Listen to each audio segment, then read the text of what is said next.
Alright guys, Jordan here, and today I'm going to try and go through my methods of researching player bets.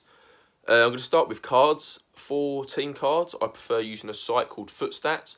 I think it's really good, very easy to navigate, but I'm sure there's plenty of other sites out there that will offer something similar.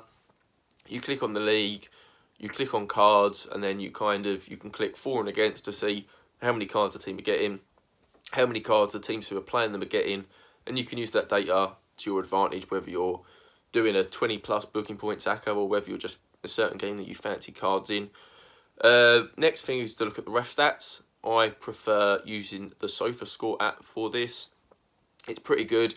You literally just click on the game, click on the ref, and you can kind of see how many cards he averages per competition, which is quite handy, whether it's Premier League, Championship, Champions League, FA Cup, League Cup, or whatever. In English football, I think anything over 4 cards a game is very high for a ref.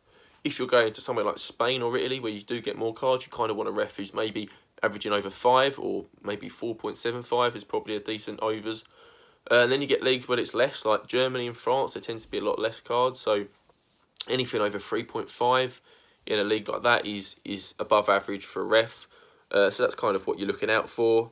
And of course you can use the unders as well, like if ever there's a Premier League ref averaging under 3, or a Spanish ref averaging under 4, you can kind of get a good price on the unders if the bookies aren't aware that this ref is, either very lenient or, very card friendly. So then moving on to players cards. Generally this one, I'm not looking for a player who makes loads of fouls, because that's the pretty much the statistics the bookies are going to be using, and we want to be getting an edge on them. So I'll use the statistics of who's getting fouled the most. A common one, in the Premier League at the moment is Grealish. I think he's the most fouled player in the Premier League at the minute. But he's a tough one because he's a player who he'll play left mid, he'll drop into centre mid, he'll play in behind the striker. So there could be a lot of fouls on him, but it could be 4 or 5 different players making the fouls. Whereas you look at someone like Adama Traore at Wolves, now he pretty much stays on that right and he runs at that left back for 90 minutes. So you're going to get a good value bet on him. I think the last 4 or 5 players that have been up against him picked up yellows. This is a bet that I've been posting since I was on the Punters page 2 seasons ago, when he was only featuring every now and again. I think he was at who was he playing for before? He was at Middlesbrough when I first started kind of backing against him, and there's still value there now. The bookies haven't quite clicked on to just how often he gets fouled and just how strict he stays to his position. So there's always value there with him. And there's players like Zaha. If you want to go around Europe, you've got players like Isco, players like Neymar, Mbappe, etc., who get fouled a lot, generally because they're either quick, very skillful, very direct, or whatever. And you can kind of be pretty sure who they're going to be up against. And anytime they're up against someone who's maybe 3 to 1 plus for a card, you're getting value. I don't like to back too short, because players just don't get booked as much as people expect. Even like the most fouled, even the most kind of dirtiest players in Europe, they're still only picking up a card maybe once every 3 games. So I do like to wait for the bigger prices rather than just back any single player who's up against a skillful player.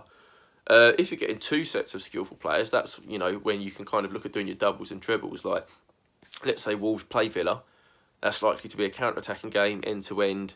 You can kind of be imagining the centre mids will have to be tracking back on players like Grealish or Traore, and Palace are another team who are a little bit like that. And there's plenty of others who do play in such a way. Basically, any team who attack with pace through the middle are going to be great for opposition players getting cards. So that's kind of the main thing I would look out for when backing player cards. As I mentioned, ref stats, SofaScore is the best app for that in my opinion, but you can use websites such as Transfermarkt.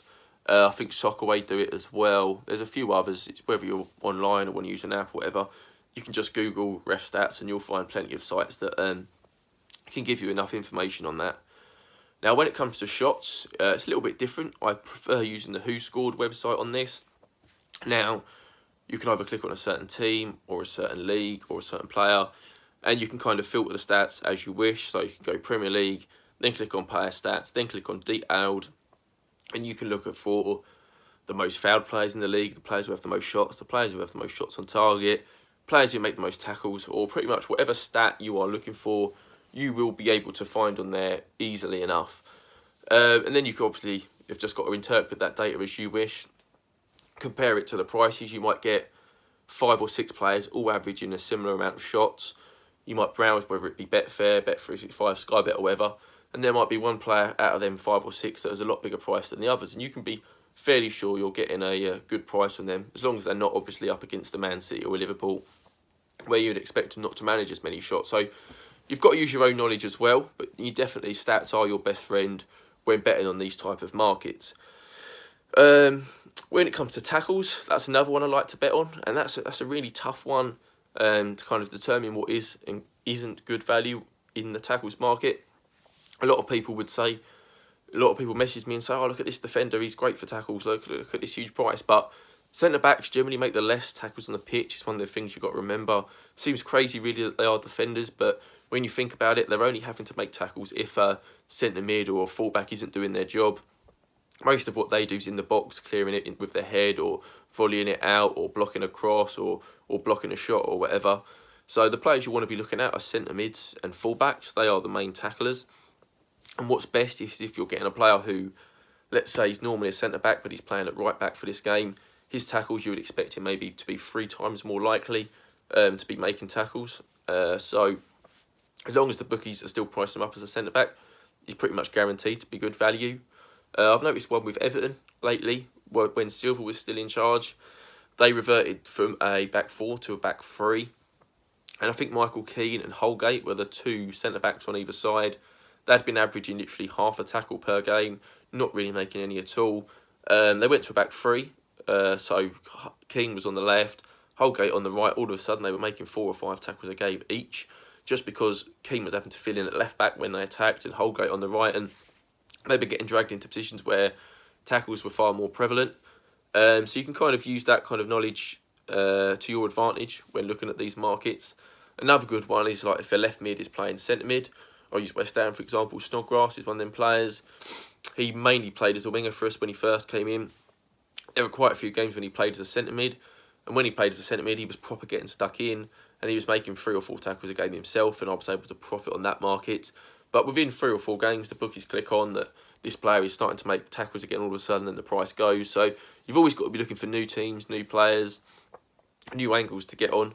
And it's tough without knowing the lineups. So you can kind of look at the team news, and if a team's maybe got 4 or 5 centre mids out injured, you can kind of, unless they're going to play a youngster in the position, you know that someone might have to fill in there.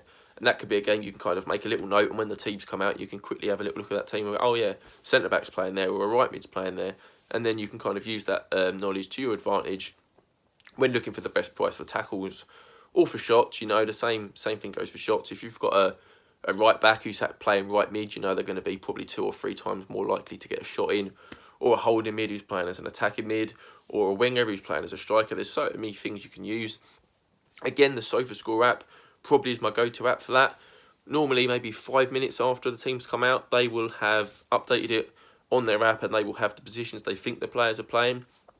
Now, they're never absolutely nailed on 100% of the time, but they're probably 90% correct. And if there is an error, you can normally spot it yourself. Like they might have someone playing at right back when you know he's not actually going to play right back because there's another right back on the team that they've not really spotted. But you can just use, you know, data. You don't have to drive everything by data. Not every single bet you play should be data driven, but you should use data and your knowledge to your advantage when placing these type of bets, and it's the easiest way to do it. So I think that's pretty much everything. I know it's a little bit complicated. It's not that easy to understand, but when you look at the data, you know, hundreds of times, 200 times, 300 times, you just start to memorise it all when you can kind of spot things easier. So certain games, certain players, certain cards, you know what to expect before the teams come out. So when the teams do come out, you can say, oh yeah, that's an obvious error. How can we exploit that? Oh, he'll be more likely to make tackles. He'll be more likely to make shots.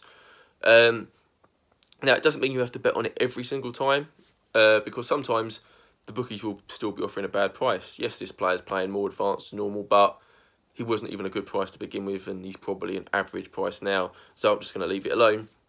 So discipline is still key. But yeah, that's my advice. If you've got any more questions or anything like that you want to know, just drop me a message on my Twitter page at JJ Value Hunter. Thank you for listening.